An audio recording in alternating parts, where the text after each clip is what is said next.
All right, good morning, good evening, good night. Happy Monday. Hope you're in for another week.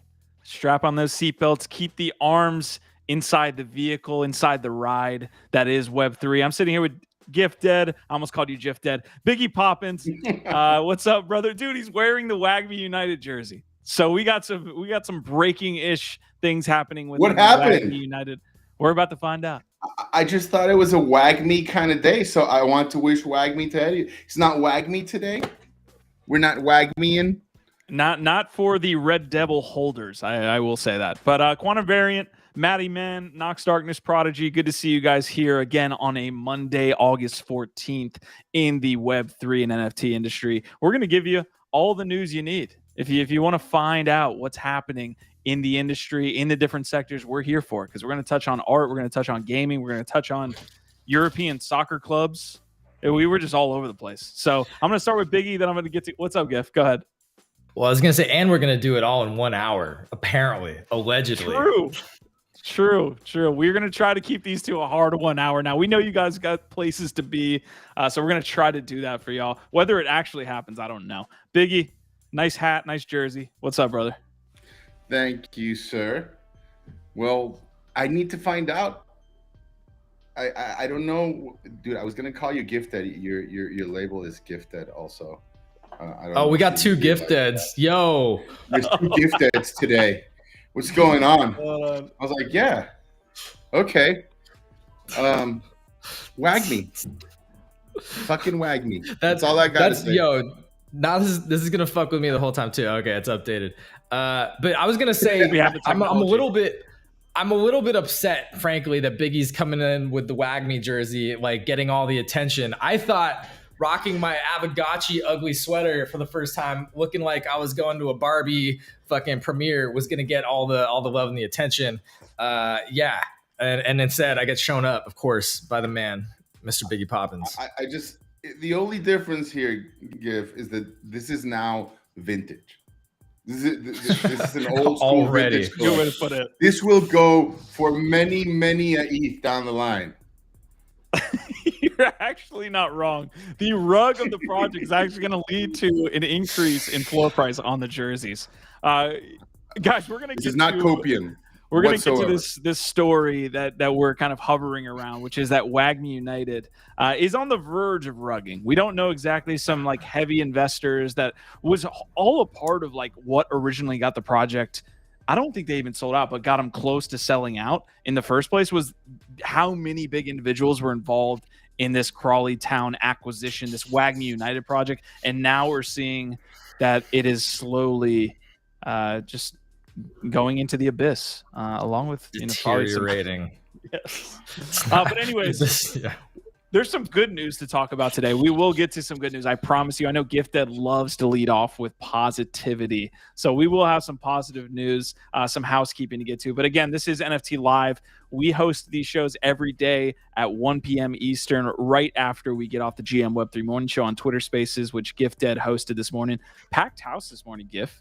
And we had an awesome guest who's going to join us as well. But Jared's coming on here. Look at that. All right, we get Jared twice. Lucky us. Yeah. It was a great show. Had a good time. Solid turnout for a Monday. You know, you got to start the week proper, and that's what we do over there on GM Web3. Yeah. Also, you know what? While we're at it, just remember, fam, this is not financial advice. Nothing that we ever say on any platform is. We're not financial advisors. We're working very hard on getting those credentials. But as of right now, at least, and for the foreseeable future, just know that all of this information was found publicly on the internet. Opinions shared on this episode are solely of the Web3 team, and all information is public domain. I saved it. Please DYOR. Do your own research. Always. All right, he saved that really quick. All right, a couple comments. So we don't want to get in front of this story. It looks like Maddie is dropping the info, and I will get to this WAGMI United story. But we have some housekeeping that we like to do at the beginning of the episode. We want to get as many folks in here as possible, so we want to share out the NFT Live link for y'all on Twitter so that everyone can know about this show and have a lively chat, which it always is over there in the right corner. You guys are awesome, by the way, OVOT. All right, housekeeping for me, and I know you guys were active over the weekend in some NFT pieces, but I actually did some grass touching here with an Oliver Anthony show. So if you guys haven't seen this, I don't know what rock you have been living under, but this Richmond, north of Richmond song has been popping off all over the place. I think Rogan actually got his hands on it as well. I'll play a very, very brief portion of this if you have not heard it. But it's essentially kind of like those. All just wanna have total control. Wanna know what you think. Wanna know what you do. And they don't think you know, but I know that you do. We're gonna get taken down. Shit. Yeah, we're gonna get taken down so fast. I played 6 seconds of that. YouTube, please do not do that. All right. Anyways, that guy was a relative unknown, like literally 5 seconds ago. I think on Thursday of last week, there was no one in outside of North Carolina, outside of Virginia, that knew the guy, barely even that. And now he's like global news, national news. Well, he did. He put out a tweet or a post after going viral on TikTok and said, "Hey, I'm actually playing a show at a farmer's market. I was scheduled to play that before I blew up. I'm still playing that show." So everybody flocked to this one location in Currituck, North Carolina. And that's what I did with my weekend. I had a really awesome time seeing Oliver Anthony there at what was essentially, again, a farmer's market. Let me make sure I don't have volume on. I'm so jealous, Q. That must have been so fucking fun. Wow. That looks like a regular old hootenanny. That looks like a good old time right there. Yeah, there's the pic. How pissed drunk are you? I'm not pissed drunk at all. I am sweating my. You can see it was a Sunday gift. It was the Lord's Day. I don't get involved in too many drinks right. There. But no, I probably had a beer. They probably sold more beer in one single sitting than they have that entire summer at that farmer's market. But anyways, Biggie, I know you were super interested. I think you got word of it through maybe a tweet or something like that, and you had seen. But dude, that guy was awesome, man. It sounded like it, man. Honestly, I saw your tweet. I listened immediately. I went to Spotify. I listened to the song again. I listened to it a couple of times.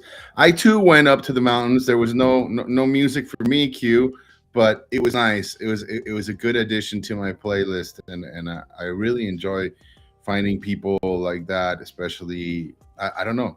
I mean, I think it's pretty obvious why he's blown up the way he did, aside from the fact that he's massively talented.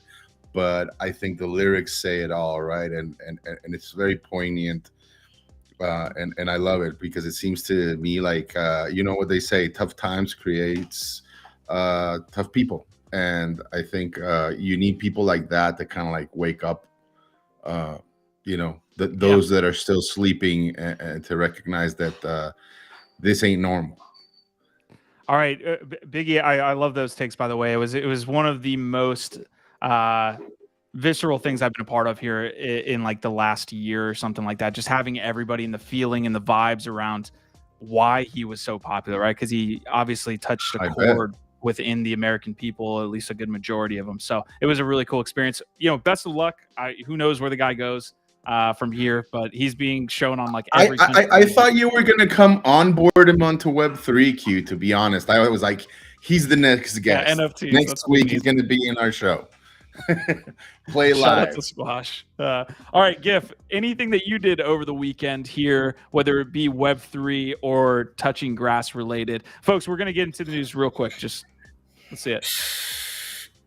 Nah, man. I touched weights at the gym and tried to. Oh, I watched the Rocket League World Championship. That's a big part of what I did. And I got to shout out Zen. Zen is a 16-year-old Rocket League prodigy who just, for in his first professional season, just went undefeated, winning 5 back-to-back events, including the World Championship, and got MVP at the World Championship. 16-year-old kid, first professional season, has just totally upended the entire esport, one of the biggest esports in the world. This kid is insane. So shout out to him. And also his team, Team Vitality, a French team, they're sponsored by Tezos, which is just cool because they're out there exposing a whole new group and set of individuals and audiences to Tezos. So that was a little Web3 tie-in there to Rocket League. But dude, this 16-year-old kid just literally just ran circles around all the pros in one of the biggest esports in the world, and it's insane. Prodigy saying, watch the entire tourney. This kid Zen doesn't know what an L is, bro. A lot of great comments. Literally. Nox is saying, what a great adventure queue. I wasn't square dancing my ass off, DP, but I was close. I probably could have got involved in some things. OVOT from Innocent. Let's see. Maddie's saying G-Funk and I'll get to that one in a second. Justin Casey saying that Gotchi sweater is lit. Yeah. So shout out to the Gotchi gang. Yeah, I got my ugly sweater ready for the season. It's my first time trying it on. Fits pretty good. So I feel good about it. Shout out Avagachi always. So we're all rocking some form of jersey. Shout out to the Pirates as well, who will again not make the postseason. Big shout out to my loyal Pirates fans. And Biggie has the WAGMI United jersey out. Biggie has the WAGMI United, and so let's get into it. Okay. Well, can we start with the irony of the name? We're all gonna make it. United. Can we just start with the irony there? The internet's team, GIF. We are the internet's team. So this was I don't know if this website has changed since Mint, but basically everybody bought into the idea that this ownership was going to have a Mint. They were going to raise a bunch of funds. They were going to buy a English, not Premier League team, but like a 3rd tier, 4th tier team and take them to the Premier League team, thinking that NFTs can solve every problem ever, which in the bull market, that was the prevailing thought. Everything could be NFTized and worked on, and everything will flourish. Well, we have very bear market vibes. They survived relegation. Crawley Town did this past season by like 1 or 2 points. So we're thinking, hey, we're on the right track. The ownership's gonna get together. Well, over the weekend, they released the last employee at WAGMI United. So this was disbanded. It's almost disbanded. There was a viral-ish tweet that we're going to touch on from Raws.eth as well, which a lot of the high-profile investors, which made this project pump off in the first place, they are responding saying, hey, we're basically radio silence with Eben and Preston, the 2 owners of Crawley Town or WAGMI United and all these different things. So, guys, before we jump into the details, thoughts on just the fact that we're touching on this today. Like it was a tough thumbnail to put together, honestly, and it's a tough story to talk about, but we have to. I'll defer to you, Biggie. You got the jersey on, bro. Shit, man. Yeah, I think the moral of this story, isn't it? I mean, I'm sorry, but I just need to. What's that other project we were touching upon last week, which pretty much has the same advisors that WAGMI United had? That's the moral of the story. Whenever you see these high-profile names as advisors, just understand that it's basically them lending out their good name to help out the Mint. Unless you expressively see them state otherwise publicly, assume that they're just lending their brand name for Mint out, because they're not really involved in day-to-day operations. They're not gonna help this project particularly succeed, and I think that's the moral of this story with WAGMI United. I think, like you said, I think the euphoria back then possibly caused many of us to overlook some of these things, right? Or maybe take to heart that these big time influencers were going to be part of the day-to-day operations and just help this project go through. Not the case. Not the case. This at all. is a who's who. It's crazy, this list. I remember when this was minting, we were going through this list like, holy shit, this is an insane group of people tied to this project. Can't lose. Yeah, right? How could you possibly lose? But also, Q, you were saying that this was like in the bull market. They minted this when it was already bear market vibes, and that's why we were skeptical of the mint price. It was too high. They asked too much 0.35 during when things were moving down, and they couldn't even sell out the initial mint despite that list of people. Again, if you run through that list and you're like, they couldn't sell out a project with these names attached, it wasn't great execution. The mint price was too high. The supply was too high, and the NFT itself was like an open edition. It was one piece. They weren't even unique. You know what I mean? So as a collector, you don't even get the sort of unique PFP or some other cool reason to rock it or feel invested, like you're part of a cool community. It's just basically like an ERC20 issued as an NFT. And I think that because of the way that it launched, even though we were rooting for it, you know, obviously, like, we're big football fan. I'm a huge football fan. European football is the only sport. Yeah, besides Rocket League, European football is the only sport that I like actively follow. So like, we really wanted this to succeed, but the start was not great. I think from the jump, like, we all had question marks because it just seemed like they kind of botched it a little bit or didn't really know how it was going. And so I think what you're seeing now is just the bear market continuing, the execution and the challenge of what they're actually trying to do, which was a huge vision. Like, at least give them credit for trying. I think what they've done here is one of the most difficult projects and experiments in all of Web3. Taking over this historic team, trying to get them promoted, you know, up through the ranks of English football and manage a team off the back of like an NFT project. Yeah, I think to your point, Giff, like, the expectations we're seeing a little bit with DeGods as well. Like, that's a whole nother discussion we'll get to here in a second. But like, the expectations that they laid out were, we're going to get promoted in the next 2 seasons. Like, that's incredibly hard to do in and of it by itself, let alone as the NFT market completely implodes on itself. So I want to do a couple things. I'm going to look at the WAGMI United Twitter. I'm going to look at the tweet that is going a little bit viral, and then I'm going to take you into the Discord. We're going to wrap this up in like hopefully 10 minutes because we got to get a bunch as well. I'm not going to go into the holders lounge. I don't know if that's like, I don't want to get involved in like sharing stuff that is not public, but the general chat is public. But go ahead. I honestly think there should be a proposal to buy out the digital assets and then relaunch WAGMI United as a fantasy football soccer. What do you guys think? I think we can pull it off. I mean, I like the idea of doing anything with it other than letting it die. Yeah. It would be so nice if somebody could have the gall to do that, right? And the audacity, because, man, it would be hard to turn this ship around. But, yeah, it'd be interesting to see what the Discord is like. That's one that I left a long time ago. Yeah, Knox saying football is the best sport in the world. DP saying bro has a Christmas sweater on in summer. He must have his AC turned all the way up. No, my AC is off for audio reasons, so I'm just sweating. I'm just sitting.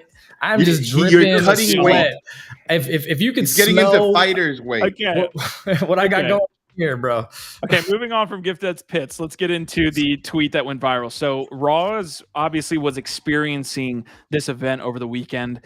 They're saying, yes, WAGMI United was a rug. Last team member left the Discord. Now, I will say up front, it's not officially a rug. Okay, that's why we have a question mark. But it says, crazy to see that many huge names supported or invested in it, tagging Gary V, Adidas, G-Funk, and G-Money, and many more, and no one is talking about it. This should keep us aware. Nothing is safe in the NFT space. I'm so tired of the space these days. Where are the professionals? G-Money has now responded to this along with, I believe, a couple others. So he's saying, as a minority investor, what should have been a fun experience has been a huge disappointment. I do not have input on the team management or daily operations. Management has basically shut down communication with investors, so I can't say I know much more than anyone else on this matter.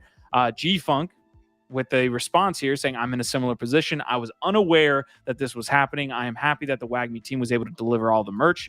That is false, but it certainly fell short of what we all had hoped to accomplish. I think it was very difficult to manage the needs of the NFT community relative to Crawley Town fans. Experiments to allow NFT holders to vote were met with a hugely negative reaction in the real football world. This was supposed to be fun, and I am sorry to those that were let down by the project. As with all other things, I had wins and losses in this space. I was wrong here and underestimated the difficulty. I will continue to use these experiences to learn for better as I move forward. Whatever. In the meantime, if you would like to venture into my new project, there's Reboot with the exact same people that fucking supported this one. Go at it, motherfuckers. Okay, I will say Fucking one hilarious. thing. Yeah, it is great call there, Biggie. Great call. And we're not kind of throwing shade at Reboot at all. We would love to see that project succeed. We had VGF talking about it, but I will say from this perspective, from the management team, I don't really care about almost getting relegated. I would, even if we got relegated, whatever. It's a long-term project. That's what we bought into, which is why it makes it so maddening that they're deciding all of a sudden to just not communicate with their investors, not communicate with the community. Like, I get that there was expectations that were high. Gift that was saying that, it's a tough, thing to do what they were trying to pull off. But at the same time, just communicate with us. It's such a low bar that they needed to do with communicating to us. If you're having a tough time, say it. If you need some support from the community, say it. Like, I don't get the radio silence, man. And I feel like all the holders on both sides, I think, the Crawley Town supporters as well as the NFT holders have a general gripe that there is not enough communication happening. It may not be a rug, but it's ruggy behavior. That's for sure. And I do think, like, very much like we'll touch upon DeGods later, right? But there are some practices that need to be refined in this space. And I think this advisor role, displaying it prominently in your page, very much like Ryan Carson did back in his day with 121G, very much like Reboot is doing now, and very much like so many other projects like to do and tout their advisors. I do think that as prominent voices in this space, and I deeply respect G Money. I'm part of the Admit One team, but it's like you need to be very careful about who you lend your name to, because for a lot of people that implies a certain level of commitment, right? And if all you are is like an advisor that meets with that team like once a month or whatever, you shouldn't really be on that webpage, in my opinion, anymore, right? Like, many of these people should not. And I think there's many projects that are guilty of this fact. But yeah, this is definitely something that needs to be changed and refined. It's not going to be a good look going forward. There's some interesting takes coming in here from Maddie, man, saying they never got football people to run the club. They thought they could do it themselves. Also, the mint funds never made it to the football club either, because they sold the NFTs under WAGMI United's name. They were unable to put the funds into Crawley Town due to EFL financial rules. Man, so assuming all that's true, it just shows the difficulties of trying to operate in something like a football league that already has a bunch of rules. Not to mention just operating with Web3 and crypto right now in general. But also, again, they have multiple stakeholders. Part of why this is such a challenge is, like, you look at what projects have to deal with just when they're trying to keep a Web3 crypto NFT community happy, and how impossible of a task that is right now. Imagine doing that on top of having also a fan base from like a 150-year-old football club and just hooligans, knocking at your door as well. They took on, I think they bit off more than they could chew. They should not have integrated the NFT into whatever they were doing with Crawley Town. As far as involved the actual ticket holders from Crawley Town, dude. They should have kept this specifically separate. I think what Rec League is trying to do with the Yuga stuff is say, we're going to have a Web3 version of this game and have a Web 2 version of this game. That's what WAGMI should have done. They shouldn't have even mentioned the word NFTs to their holders, honestly. I know this is now working with 2020 vision, but if you think about the hierarchy of people that will hate NFTs, it's like my girlfriend, my mother, my grandmother, and then English blokes that only want to drink beer and watch football. Like they hate it. And so now you have a whole subset of folks that can point to something like an NFT and say, that's not for us. And that's another thing that sucks about this. If it was done in a different way, it maybe could have, had not a negative effect on NFT sentiment. But, whew. Yeah, not everything needs to be an NFT. Maybe this is like the poster child of that statement now, and that it is really unfortunate if this is kind of the wind down and things ending not so great for WAGMI United. It definitely becomes a case study that unfortunately turns out kind of negative. Just to add some clarity to what I was just trying to say, that the NFT should have been like an exclusive VIP, like separate from trying to merge the fan bases with the NFT. That's what I'm saying. There should have been some type of like extra VIP service or community that was there that gets to feel like they're involved in what's going on. But like, I think what they tried to do was literally merge everything together, and it didn't work. Yeah, it was a takeover. They tried to take it over. Squashman saying we should have known it was going to start rugging when they canned the scarf. And yeah, again, I think from the very beginning, the execution called into question their ability to deliver on this grand vision. Yeah. So anyway, I don't know how much more time we want to spend on it, but it's unfortunate if things are not really moving forward here. So capping off this combo, this is the final message from the last member of WAGMI United that was canned here, as well as letting you know that actually Crawley Town is sitting like it's 2 games in. They have a whole like 9 months, but they actually have a dub and a draw to their name this season. So they're starting off this season relatively well. But this is from Sneaking, the last person that was hired. Hello, everyone. We've reached this point after months of effort and dedication to the community. The chairman have come to the decision that my services are no longer required. As for the project's future, I'm uncertain. I had formulated plans that would have been advantageous for all of us, but unfortunately, those plans seem to be falling by the wayside. So that's the last message. We'll keep you updated overall here on WAGMI. Again, Crawley Town doing well to start the season. Just sucks to see, man. Hopefully we figure something out, but it doesn't look promising. I will say that. Mm-hmm. All right. On to the next. This is more positive news before we get into some of the bigger things happening. Gifted, what do we got? Well, sorry, real quick, because you're the saying floor. It's not looking promising. Oh God, you're right. It's not looking promising. But you know what? Also, that chart looks like many projects right now. So yeah. Dude, some poor guy bought 23 hours ago. I bet he thought he was like, man, it's crashing. I'm gonna sweep, man. I've done that. Soul. I've done that move many times, sir. You're not alone. Maddie's saying they were blaming Kanye for the merch delays as well at one point. Nox Arton saying, does anyone besides me remember how many .com rugs there were back in the day? I'm sure there are going to be a ton of people that know that. Real quick, this was a developing story. This was like peak crab / like PvP market to me when Machi said, hey, I'm going to sue Zach XBT.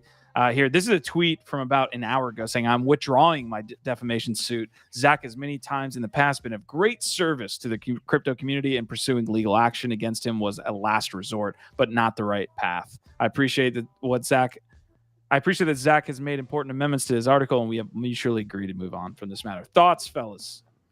I mean, we called this one, so I'll say that. We said this was not legit. He doesn't have a good standing. This is just like a stunt to try and like make himself look better or bully his way into seeming like he's not guilty or something. And yeah, he's withdrawing because as he said in his own words there, it wasn't the right path. Yeah, definitely an attempt to take the high ground, right? But also very clearly just him being a little smart and, not seeing this whole thing through, because it would probably not bode well for him. But hey, another day in crypto. All right, I'm going to cap off that discussion we just had on WAGMI by putting a poll for you guys in chat there. Is WAGMI United currently a rug? I would like to know. Do we see a future for that project? Otherwise, we will move into another topic. I've got ApeCoin pumping, but we can touch on something else if you guys want to move into something you're super interested in. We got a lot of topics to hit over the next 30 minutes. I feel like because we didn't talk about DeGods Season 3, we should address it, even if it's briefly. Okay. That's it. But I mean, we didn't even get to it this morning. That's obviously been a big story. But other than that, let's jump into it for whatever. All right. So over the weekend, if you're living under a rock, DeGods made a ton of headlines by coming out with their Season 3 and then saying, no, Season 3 actually was lower quality than we thought, at least the initial release. So now we're going to do a downgrade, which is an upgrade. very Frank DeGods-esque with getting people to talk about it. He put out like a 12-minute video. Maybe we can go into.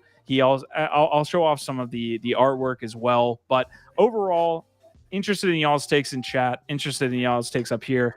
In my opinion, this was planned from the beginning. This downgrade move, which was to release it as the second part of this collection and say, hey, we messed up 2 days ago. We're going to release this downgrade and make it all right. So in my view, it was planned. That's obviously up for debate across the space.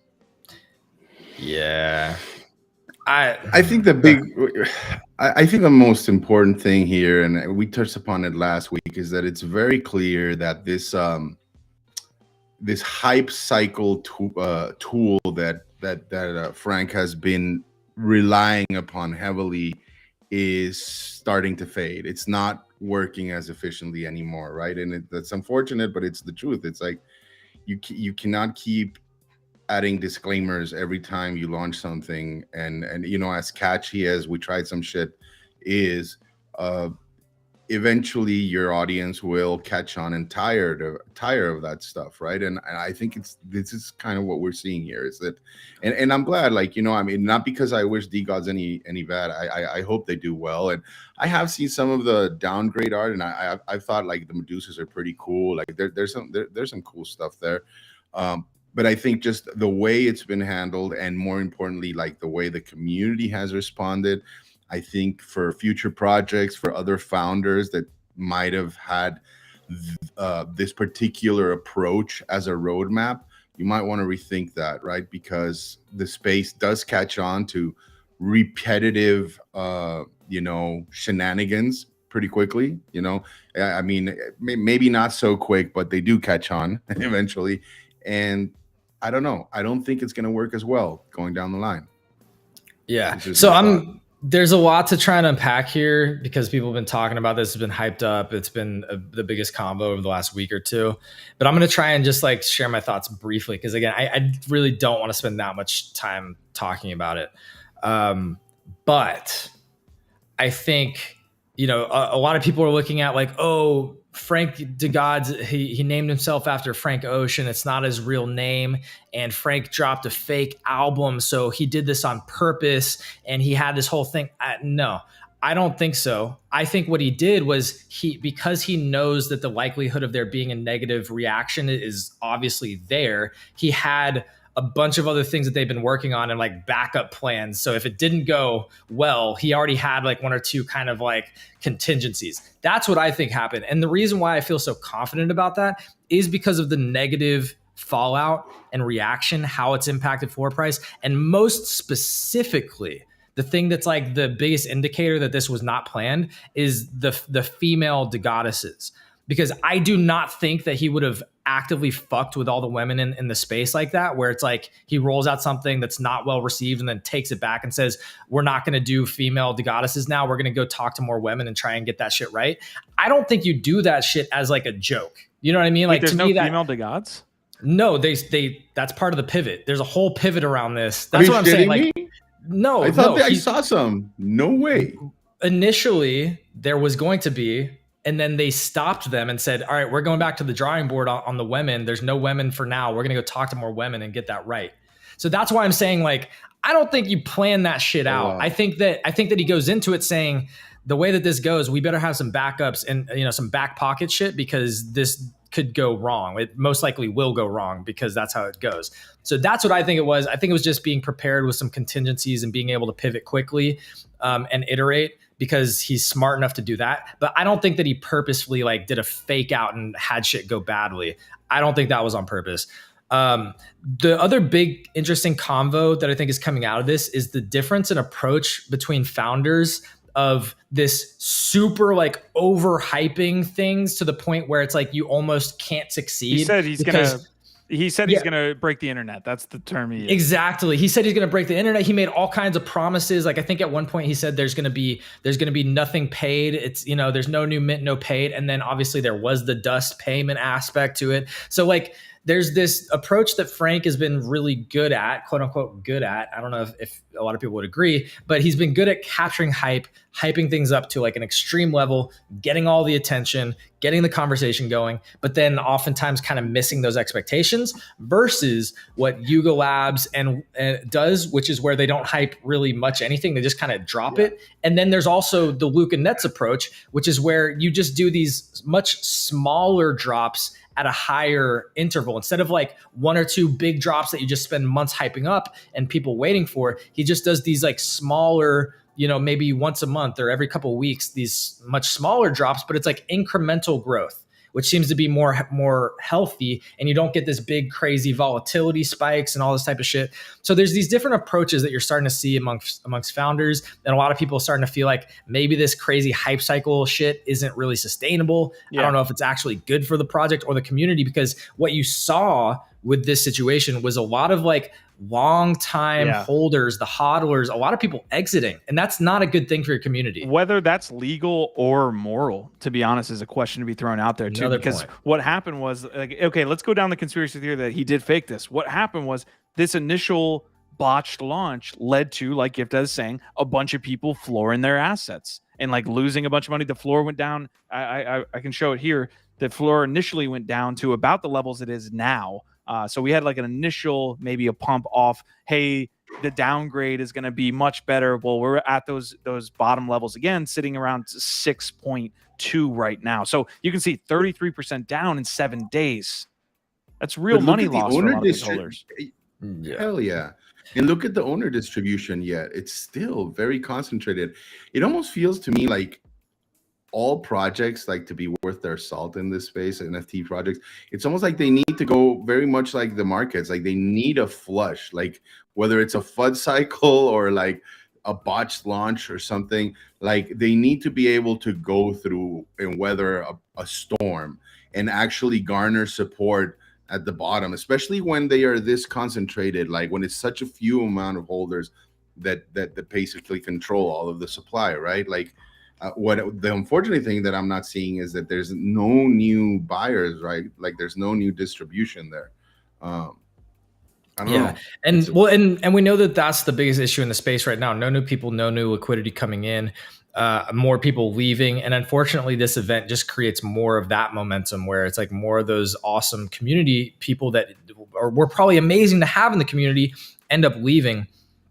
Nox Darkness saying on the DeGoddesses, apparently a lot of people weren't happy with the side boob aspect. So again, I'm sure that's one of the things that they're like, hey, we're going to go back to the drawing board, try and talk to more women, get better at this. So I just want to end my thoughts on this by saying, just like when Azuki Elementals dropped and there was a bunch of people in that community that were just smoking mad copium and being like, yo, this was like a crazy psyop that they did on fucking purpose. Like, there's so many people out there right now writing giant threads on how Frank DeGods fucking masterminded this psyop. Like, I'm sorry, man, y'all are smoking copium. Like I just think that he knew that there was a good chance it wouldn't go well. So he had some additional sort of contingencies that they'd been working on, was able to pivot quickly. But I think that the DeGoddesses part is like sort of the thing that makes me extra sure that he didn't plan this, because I don't think you fuck with all the women in Web3 like that. I just don't think you do that on purpose. Yeah, I don't know the distribution in that community for the DeGods. I know Solana, for whatever reason, like this is like anecdotal, but I don't think there's that many women. And again, I need the data to back this up, but that many women in the Solana ecosystem compared to Ethereum. But maybe I think like wasn't this dump? I mean, aside from maybe the launch not going according to plan, this huge dump was, I think, like initiated at least from one of their whales, which I think is female holder, right? Well, that's what I mean. Cell shamed because she needed the funds for something personal, none of anybody's business. Yeah. It is. Yeah. Go ahead. But that's what I'm saying. It's like having collectors like that have been your longtime holders exiting is not a great outcome either way. Yeah. So again, if things had gone well, she may have behaved differently. Anyway, so I don't know how much longer we want to spend on it. I'm glad that we talked about it. Yeah. Gifted's getting That's the gift that's like claim to like let's get this moving. But Yeah. I mean, I am going to go into this this really quick because he says something right up the front. So this is Frank DeGods. He says something right up front, which I think mirrors Gift or Biggie Poppins' thoughts as well on what cycle or what part of the cycle we're in right now. I feel like the hype era of NFTs might be dead. As someone that loves hype myself, you know, that's tough for me to say out loud, but it looks like it's starting to become true. And so obviously we've hyped the fuck out of season 3 and we've hyped the fuck out of Utes 2 and we've hyped the fuck out of a lot of different things. But, you know, we're learning as we go and you guys are watching us learn in fucking real life. And so Any thoughts there, Biggie?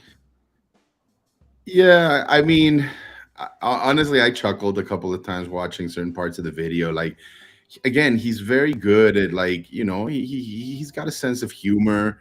I also like the comments that he put in the bottom. Like, I deliberately did this because I knew people were gonna like flame me for it, and I got glasses on, no sunglasses because it's full transparency. And like, he definitely knows like certain buttons to push or that people might be picking on. And again, he tries to preempt them. But in this particular case, I think, again, after the previous announcement, doing this one again, yeah, it just starts feeling like, to me, it's just like a really long disclaimer where it's like, okay, I get it. You're fucking nervous that shit might not go well and you're trying to kind of prepare your audience for it. But, you know, maybe this is not the best approach, you know, like hitting on that same tool one too many times. It can look bad. It's not just that. Exhausting too. It's exhausting, but he's because it's like a character he's playing, right? It'd be cooler if he came out and just spoke the way we do here, right? Like, just be like, hey, you know, like. But maybe that's the reason that everything is hyped up and that DeGods is popular and he's popular to begin with. So here, it's really interesting that you call him sort of playing a character, because I think he is. I think he's absolutely creating this perception around what he thinks the market wants to see, playing a character.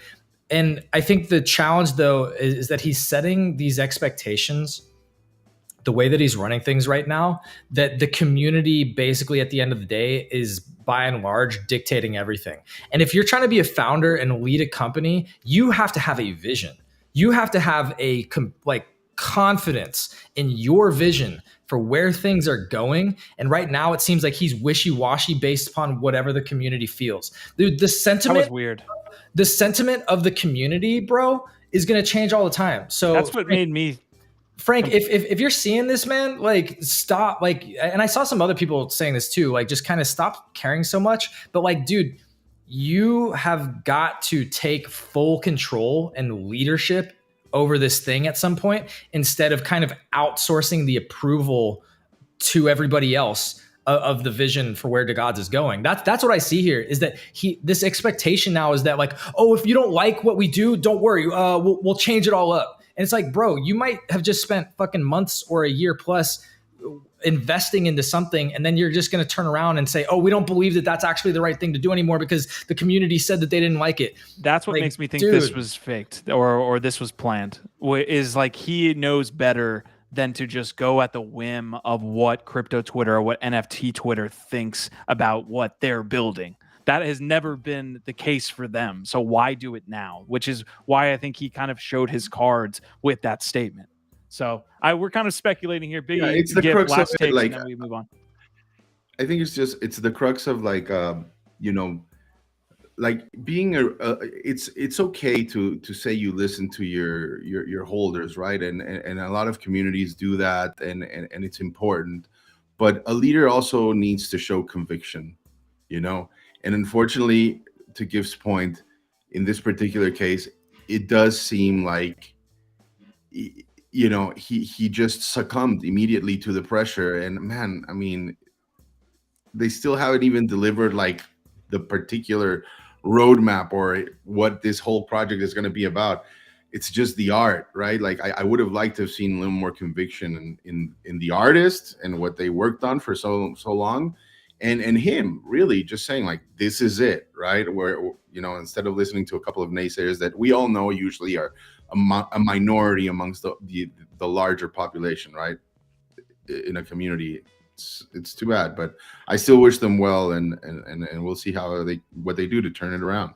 All right, so we just pressed end there on the WAGMI United poll. 100% of y'all said WAGMI United is currently a rug and is a rug. But the other our poll, chat is FUD central, bro. Every time that you throw up some fucking raw meat for these dogs over in chat, they're gonna fucking eat it up, bro. It's Marty, man. He's always chumming the waters. Quantum Variant chumming the waters there. Quantum Variant is definitely on the side of saying it's weak. So definitely on the negative sentiment side for DeGods. We do have a poll up as well. Was DeGods Downgrade a plan? So again, they named this like I guess Sunday reimagining of season 3 downgrade. So was DeGods Downgrade planned is the question we have up there. I'm interested to see y'all's takes. It'll probably be a little bit split based on what I'm seeing now. Guys, we do have to run here in about 15, 20 minutes. We want to keep these short so that we can get out more content based on what we're doing today. Again, we do have the rehashes as well. We do the Twitter threads or the X threads of all the stories we're touching on and ones that come out right after we press end stream here because we know that happens. Everybody hears that NFT Live's done and they put out their best content. So that's going to be caught in the rehash as well. I do want to fly through some quick news here because we have like a lot of little quick hits. It is Monday, so we have a large dashboard here. So if you guys have any links as well, Biggie, I saw yours. We can pull those up as well in this segment. If you like the content right now, we appreciate the like. If you want to go over to Twitter and repost that and put a like or a reply, that would help get as many folks in here as well. All right, we're gonna fly through this. This is definitely quick news. It looks like there is a Oni Fortnite map coming in, and Star-Lordy put out some other information saying, hey, we're actually gonna have some IP from the community. So if you guys want to participate, you can reach. So if you own an Oni, I'll go to Star-Lordy's spot right here and see if I can do that.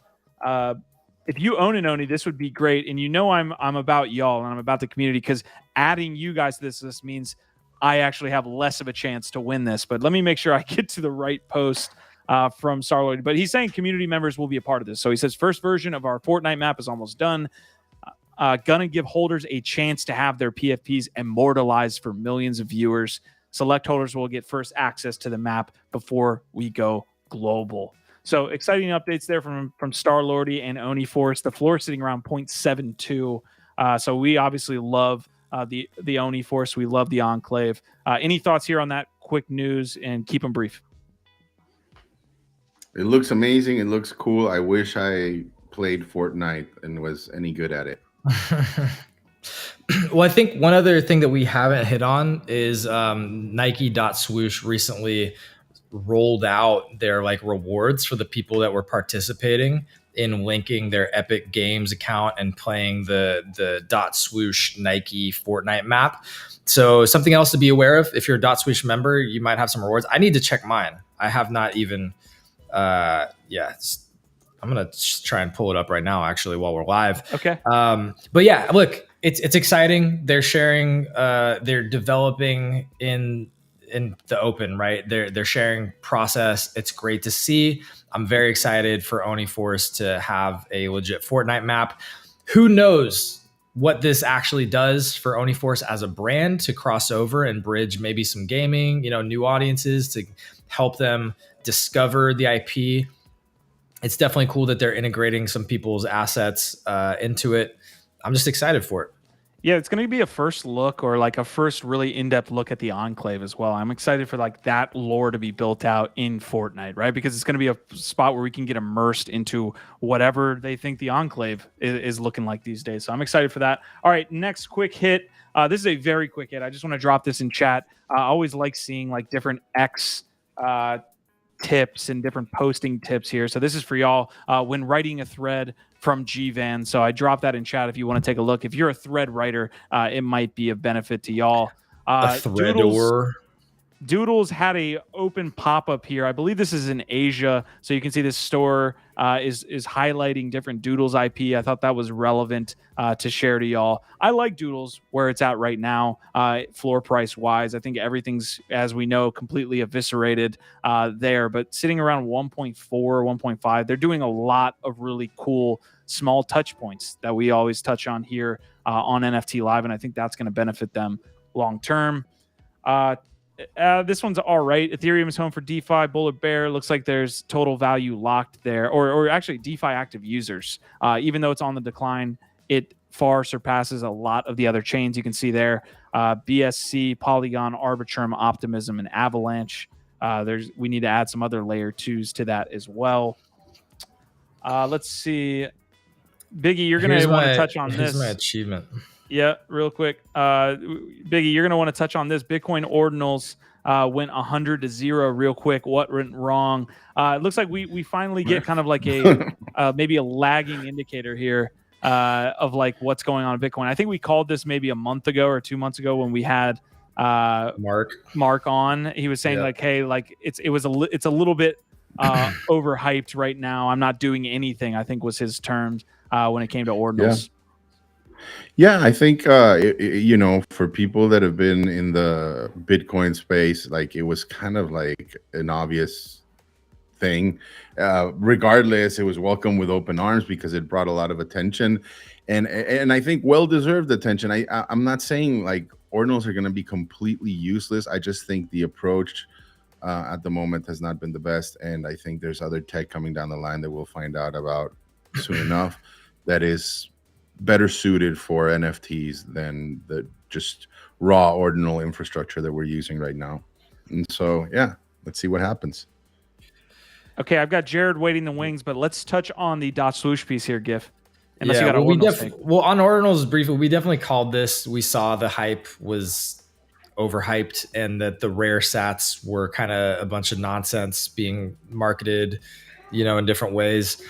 So yeah, it looks like we called that. It doesn't mean that Bitcoin Ordinals won't be a thing. It's just, I think that they are still very much figuring out what they are and that there needs to be more quality and attention paid to it instead of just hyping everything that's an Ordinal. That doesn't make any sense. But then, yeah, here's the dot swoosh thing. This is apparently my first achievement unlocked. So Epic Games Connection, I have unlocked an achievement in my dot swoosh account. So I don't know what this does other than I have an achievement in my dot swoosh now. It's kind of like an NFT. I assume more achievements will all kind of like hang out in here as I get more, but there you go. Things happening on dot swoosh. Love it. All right. We do have Jared waiting in the rings from 8. I need to make sure I'm saying this right. What's the actual term? I'm not going to pretend to know. I think it's 8nap, right? But let's ask Jared. Okay, from 8nap.art. Yeah, let's bring Jared in now. We do have a couple stories we want to end with as well, but let's touch on 8nap. Jared, we have you here. Let's make sure you are in the house. I don't know if you have video or you're not doxxed. There he is. There we go. I'm going old school selfie mode today. It's in between calls and trying to juggle all kinds of stuff. So you get the real feed here with the Peloton and the workout area. Oh, hell yeah, man. Yeah, we appreciate the real connection here. Biggie, if you want to do your best impression of co-hosting here and bring Jared in and kind of lay the foundation for what he's building with 8nap.art. All right. I'll try to keep it brief, but Jared is co-host of Collector's Corner along with Astam Cloud.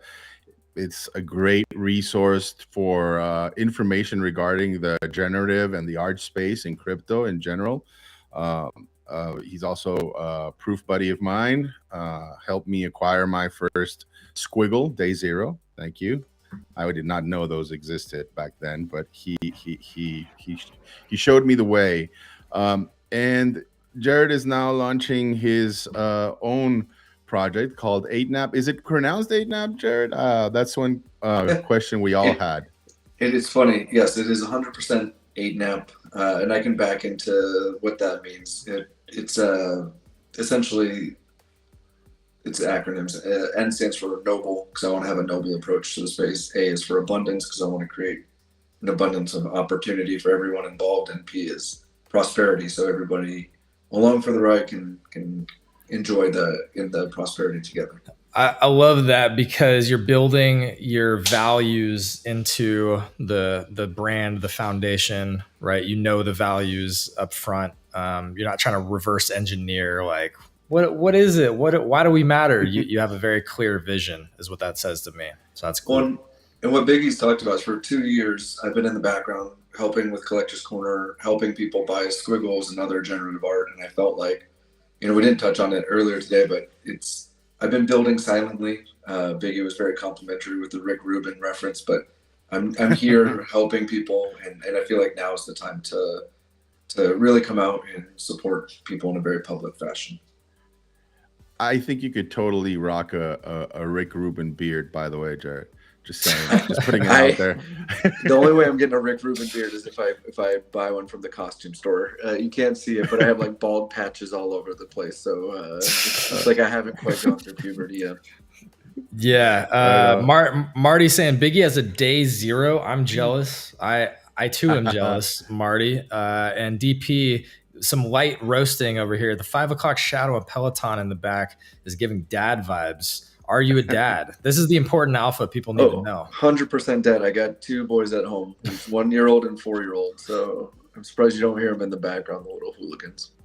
Yeah, well, there you go. DP calling it. But yeah, 8nap sounds awesome and is definitely in a direction that I'm more and more fascinated with. And that's this, curation of great artists, creating viable platforms to promote different awesome artists that you love and create good experiences for collectors. There seems to be a couple of these different platforms that are all doing this now, that are popping up and trying to service these needs in different ways. Obviously, Grails 4, we haven't even talked about that yet today on this show, but we were talking about that on GM Web3 with you this morning. That's, Grails Through the Moonbird seems to be one of these awesome curated platforms. Bright Moments is doing this. You now have, I guess, Prohibition isn't really as curated, more open, but obviously Art Blocks. And now you have 8nap. So maybe share a little bit more about, how you came about this idea for launching your own platform and why you feel that it's different or needed in this ecosystem or this landscape. Also, big shout out to Marty McFly. Said I got an 8nap pass. I don't know if you did that while we were live here on NFT Live, but big shout out to Marty's been a good supporter. Love Marty, so shout out to Marty for always being there for the ride or die status. Really do appreciate that. I think that the intent of 8nap, like, I love Prohibition. I know Jordan really well, but sometimes you can get lost in the noise. So for me, 8nap was all about bringing these established artists, providing a lower risk entry point and having some certainty about the quality of art coming to the market, and then so that way the collector can find something that is hopefully resonant with them, and knowing that there's, I'm not gonna say no risk, but less risk than just buying art. And when I came into my journey of collecting art, I went and blew all my ETH and TES on these different platforms and just was buying up a bunch of stuff. So, and I'm not saying that's wrong. I have pieces of art that are like 15 TES that I absolutely adore. And my kid helped pick me out, since we're going with those dad vibes today. But, on the flip side is, I think that what Biggie was talking about earlier was, they're my core belief, and it's the reason why I have a fund also, is that the longevity of this as an investment vehicle has legs. And I think finding a way to curate amazing art for people, so they don't have to spend I love spending all of my days researching generative art. That's my passion, right? But if others don't want to, this is an opportunity to streamline that process. And, for me, being part of Collector's Corner, I've had the ability to connect to a lot of artists. And, they're some of the best people in the world. I adore this community more than anything. And finding a way that, does the space need another generative art platform? Probably not. Does it need something that, supports artists in a way that is not available in the space right now? I would argue 100% yes, right? And that's where I think that 8nap is going to differentiate itself, is we're going to bring to the forefront artist support and be, I try to say, I'm trying to eliminate the transactional nature of the platforms. I want this to be a place where artists are going to bring their premier art and they feel like they can grow more than anything. And I want to chime in here a little bit, Jared, because that's one of the things that excited me the most about your approach to this. Um, and I really like how you phrased it in the Web3 space, where you're talking about like just getting people that are very passionate about this space and putting them together in a room always renders great results, right? And I always think about like previous, because this is like not, there's a different approach to do it, right? Like some people like to call it an incubator, right? Or a community or a collective, what have you. But it's really just art groups, right? Like when like I think about like Frankenstein, Mary Shelley's Frankenstein. I bet none of you all know that like that book was actually formulated in a gathering of authors, and it was one of the authors' wife, Mary Shelley, who was part of this little contest. They got together, they said, hey, let's try to write the scariest story we can do, and whoever wins, I forget what the wager was, and Mary Shelley came up with Frankenstein, right? Again, just another example of getting people that are really passionate about the space, that are very talented together to discuss different approaches to an art form, and more than anything, allowing that space, right? Because I'm sure like all of us are here, like we've been privy to how stressful the space can be. And even in grails, I don't know, Jared, like I always get so frustrated when like the last grail pieces haven't been revealed yet, and like voting is the next day, and the artist is like stressing, man, right? Like he probably has other commitments, he's got a life, he's got all kinds of other stuff, and it's like, dude, I need to deliver on this. And so I love this approach of yours, that what you're trying to do is provide breathing room, right, and space for a conversation to develop, for creativity, to foment creativity, right? And so I full disclosure, I'm also an ANAP, proud ANAP member, and I look forward to what we come up with together. It's going to be awesome. Yeah, I'm super excited. I think community is first, and you look at any great community or any great project in the space, the community's at its core, right? I mean, Punks Rep, Apes, even DeGods. I mean, it's absolutely necessary for the space to grow, and I want to be a place where not only is it a great community, but it's trusted, and there's no rugs, no craziness. It's really about lifting up everybody in the process. So I'm super excited for what's ahead, and honestly, the community aspect of it. So anybody who's interested, please feel free to reach out to me. I think my Twitter was up on screen, Jared_pause. Minting is open. Yeah, I'll link that out. Jared, there was a really interesting topic brought up on the morning show this morning that I thought you had a nice answer to, which is whether art and NFT art, if you want to call it that, is going to be a like kind of a leader in a leading horse in that bull run case that we're all hoping for maybe in 2024. You had an interesting take to that. I'd love to hear your thoughts and kind of the general feeling of where the art sector is right now within the Web3 space. I think art, and for context, the question was, will art lead the next bull run? I led with, I don't think so. But at the same time, this is the point I don't think I leaned into on the earlier space. I think even though it may not lead with it, I think it will have asymmetric returns as a result of those thin floors that we discussed. So I think if you go, one of the projects that was mentioned was Anti-Cyclones. It's one that I follow ridiculously closely. William Mapon, for anybody who's not familiar with it, absolute master of the palette, master of textures, an incredible artist. If you look at those floors right now, you got like 3 or 4 people vying for the floor position. But after that, it's just like an absolute moonshot for a 3, 4, 5x. So when liquidity comes in and starts buying up those pieces, I think you'll see art run at an incredible rate. I think you've already seen it with Fidenzas and, post Sotheby's, fanaticism around it. You saw the floor on a Fidenza run up from 40 to 80, started to flirt with 100 ETH. So yeah, I think that when you start to see that the liquidity is extremely tight, the listings are very small, and then a lot of this stuff is locked up. There's a really great site I use. It's free, called Article, ARTACLE.io. And it talks about, you can go into not only charting, but you can see the holders. A lot of this art is sitting in wallets that really won't be trading anytime soon, whether it's, Curated, who's a 10-year fund, 6529, who's a 10-year fund, or even Flamingo, right? Like these are all people who in groups who will not be trading anytime soon. So I really do think that What was that website again? Article? What is it? Article, ARTACLE.io. And for anybody looking at investing in art, they do charting, they do all kinds of stuff. It's really, really incredible.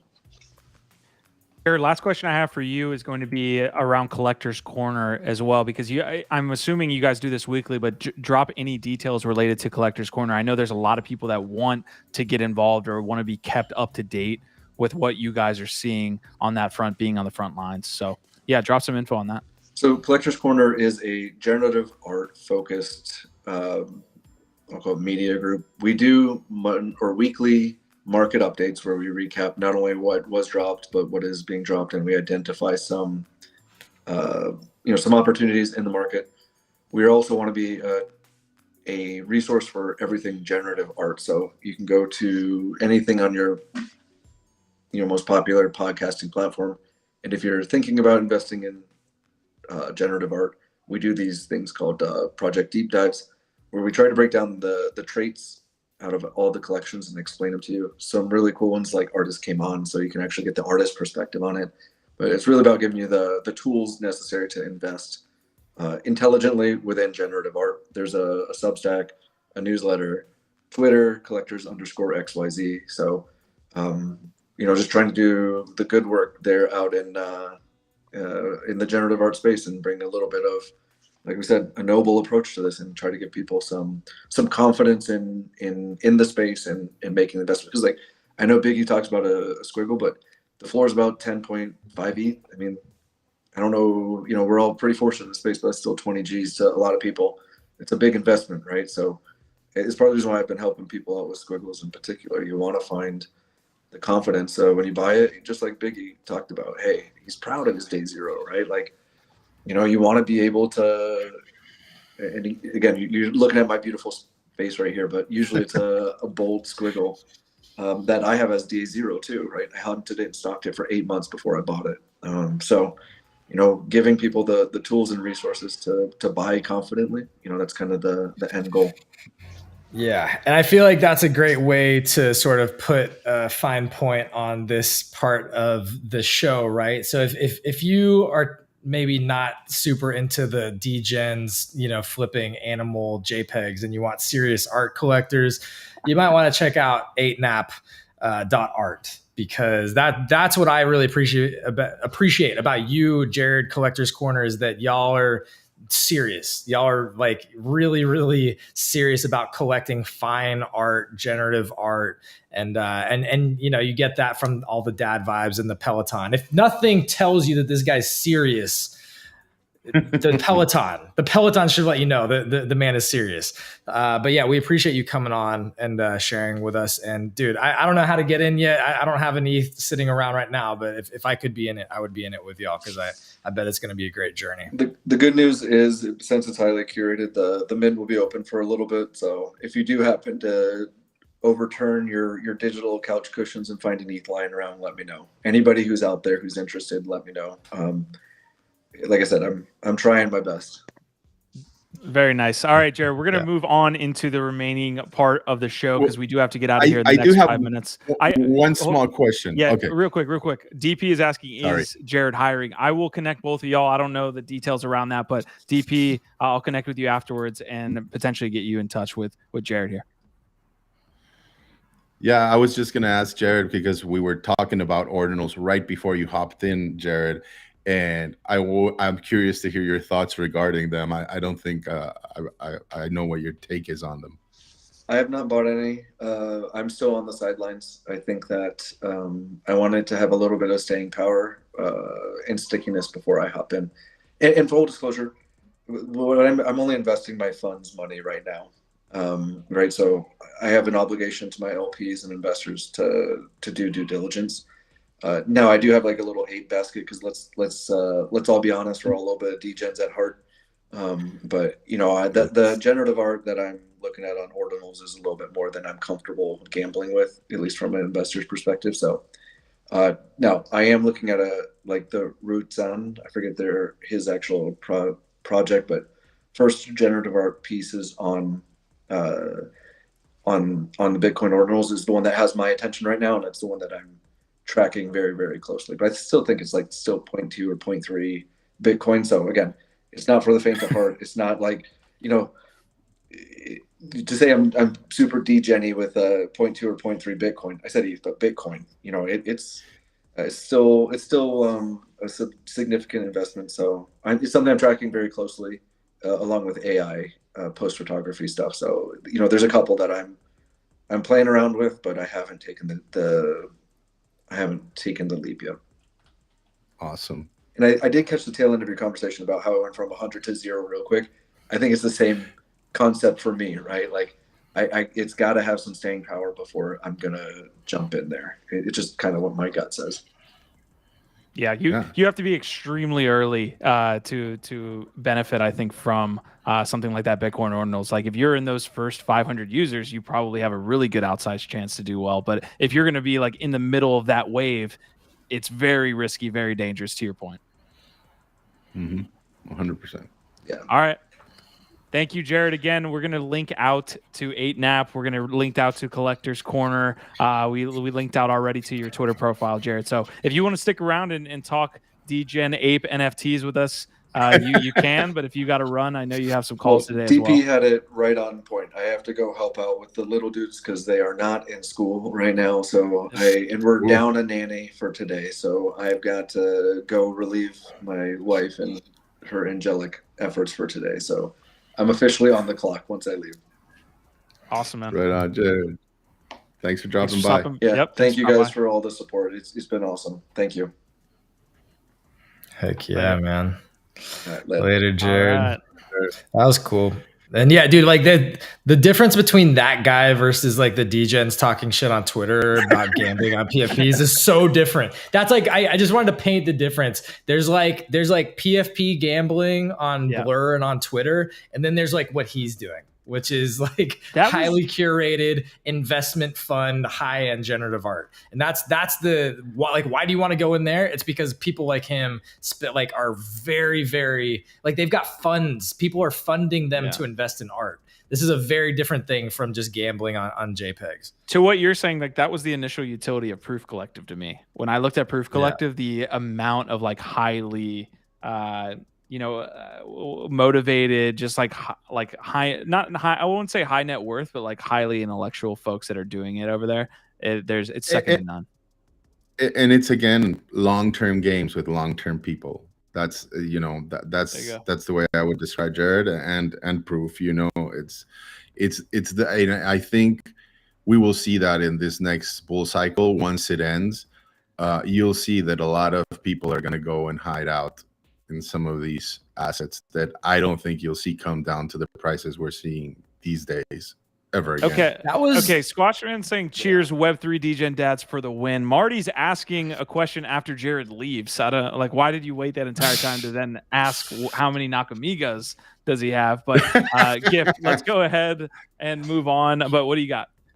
Well, first of all, Q, we said an hour. How much longer are we going to go? How much longer are you going to let this thing just run? The entire episode. Do you guys hear this? He's oh, we got to move on. I'm just saying. Okay, sir, we need an NFT live hosted by Gifted, and then we can make sure the pacing's on point with you. Shout out to this awesome chat, thoroughly roasting me for my Avagachi sweater today. Really appreciate y'all for noticing. Yes, there's pants. Grail house, but this is a grail. As far as this winter season goes, this will never leave my body. Yes, it is extra musty already. But one of the interesting things that you just brought up that we were talking about is I do think one of the prevailing narratives or success narratives coming out of this whole bear market is going to be how well the high-end art NFT market has stood up. Because yes, PFPs by and large have been hit. Even the quote unquote blue chips by and large have been hit. But a lot of the squiggles, the crypto punks, the Fidenzas, the ringers, those have been faring very well throughout this bear market. And that narrative, I think, really takes hold in the coming cycles. Because you're going to come out of this, like, art has always been a store of value for big money. Like, fine art has been a place where people park their money when they have it. And now you can do that in a more liquid digital asset class. Like, I really think that the fact that high-end digital art has been doing so well is a massive, massive story that we don't even know how big that's going to be in the future cycles. All right, Biggie, I have your link put up. I also find it interesting that Gifted is trying to move us along and yet has the 3-minute diatribes on each topic. It's amazing. If we're here, Q. I was just asking. I got a 923 empty rooms. What do we got here? And then we'll move on to the last topic, and then we'll get out of here. I want to hard out. That's not my link. Minutes. That's Gifted's, but yeah, that's a fantastic. Well, that's just, yeah.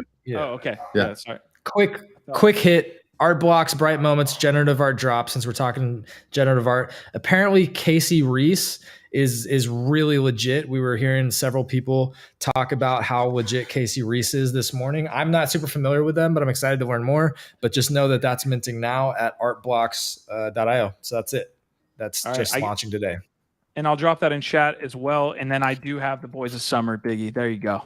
I got you. Yeah, I thought this was a perfect segue into blending a little bit of the two worlds we've been talking about, right? Because it is a PFP project, but it is also generative, and it's by a highly regarded artist, Mitchell F. Chan.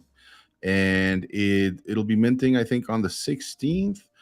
And it's just something to put on your radar. Again, this is not financial advice. Do your own research. This is just me signaling to you something that I found that is interesting. And given the conversation that we're having right now, maybe you're in the market for a PFP, but you know, you're an artsy fartsy kind of guy. This is right up your alley. I find it very intriguing. It's got some very cool mechanics integrated into it, where it's using baseball as commentary, social commentary, at least in the crypto space, on how we like to quantify everything, our data, our Fitbits, our you know, to define who we are, our bank accounts. And so in this particular case, what he's doing is you get to basically play a game where you tweak the stats of your player, everything from batting average to sex life to sleep score, whatever, what have you. And in the end, the rarities are determined based on what the players selected. So this is, at least for me, the first time that I'm seeing a PFP project where the rarities will be determined by co-creation between the artist and the holders and participating in this game. So I'm excited about it. I'm tracking it closely, and yeah, this is also check it out too. This guy minted. Yeah. This guy's like one of the first NFT artists ever. I think his first project was like 2017 or something like that. So yeah, I think it's interesting based on the art and the sort of experimental nature. I would say that this guy's definitely zigging when everybody's zagging, if you look at that as a PFP. Because, like, not gonna lie, my initial take is like, I don't like the PFP aspect of it, but you could also see it standing out and feeling very different from a lot of things. And to your point, being more of like an art collector's PFP, maybe. The co-creation thing has been done quite a bit, but it is still interesting. You know what I mean? Just that, like, there's that aspect to it. But I'm not gonna lie, this one, like, when I look at it, I'm slightly confused. But I do think, to your point, Biggie, there's a lot going for it too, and it might do tremendously well just based on the artist and, like, you know, their history and what they're trying to do with it.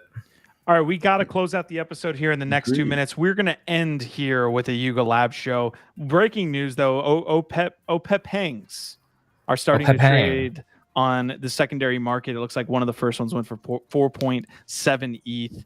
Yeah, we need to jump into that one here maybe tomorrow morning. All right, Yuga Lab show. Well, real quick, just on that, because it's Jack Butcher. This is the man telling me to end the show.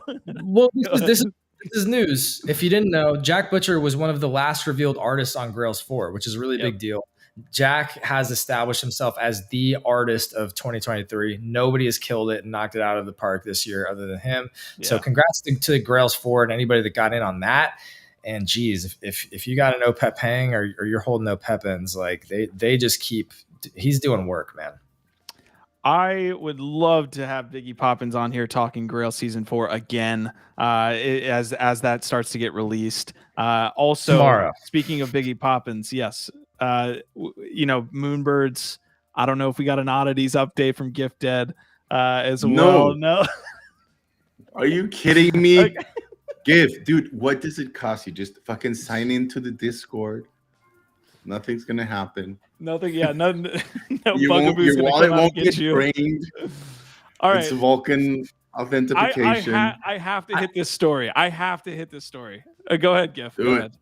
Well, I was just gonna say, I would rather just go talk trash and troll them on X than sign into another Discord. I would rather just go start shit with the entire community on X. I'm not going to do that, to be clear, but I would rather do that than sign into another fucking Discord. All right, okay, anyway. We got to get out of here. My last story here, we do have the details. It's pertinent information. The allow list closes, I believe, tomorrow, so I need to get this to you guys.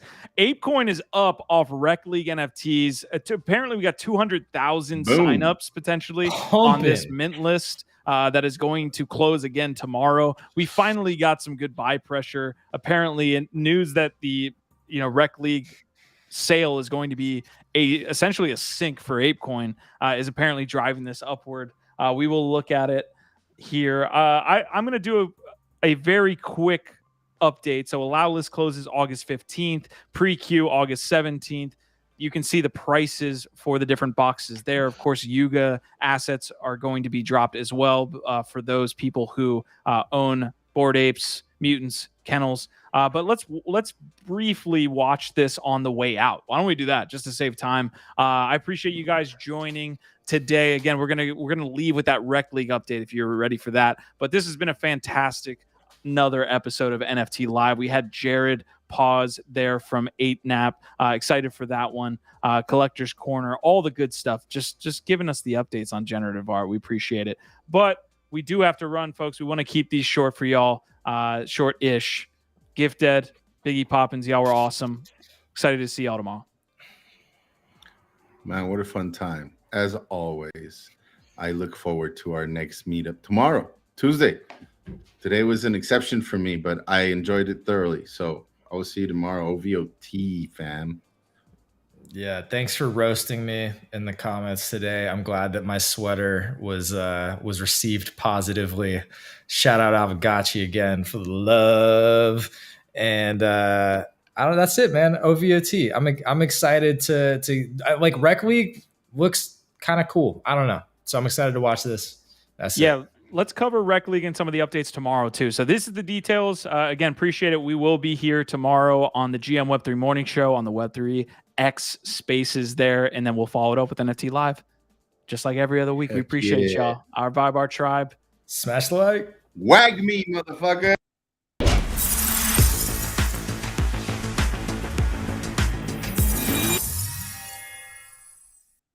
There are two types of boxes available for mint. Majestic Box, containing 10 random parts to guarantee building out one full mech is your top of the line box. Booster Boxes, your supplementary boxes containing 5 random parts. These won't make a full mech, but can help customize your collection. Reserved exclusively for Coda holders, a special Founders Box can be claimed for free. Post the mint sale. Instead of individual parts, these unique boxes contain a fully assembled mech ready for combat and cannot be disassembled into parts. Mint 1 is happening soon. Here's what you can expect in the following weeks if you're in for the ride. But first, if you haven't already, get on the allow list by going to the website. Only registered members can participate in the mint. So this step is crucial. Step 1, mint. On Mint Day, head over to the website to purchase your desired boxes. Make sure you have ApeCoin and some ETH to cover gas fees. Once your purchase is complete, the boxes will be minted in your wallet. These boxes will remain in a blind state for 1 week. Step 2, the reveal. 1 week after mint, your boxes will reveal their rarity, which means you'll get a sense of the rarity of the parts inside your boxes. Step 3, box open. A couple weeks after the rarity reveal, You'll be able to open your boxes and finally find out what parts you got. If you choose to open your box, the parts inside will go to your wallet and your open box will now be burned. Step 4. Assemble and fight. On the same day the box is opened, you will be able to assemble your parts in the garage section of the website, finally bringing your mechs to life. You can even take them out for a spin in-game that is fully accessible to you. This marks day 1 of the first tournament titled Mezzi's Mayhem if you choose to participate. So what are you waiting for? It's time to be part of the revolution while you still can. You dig?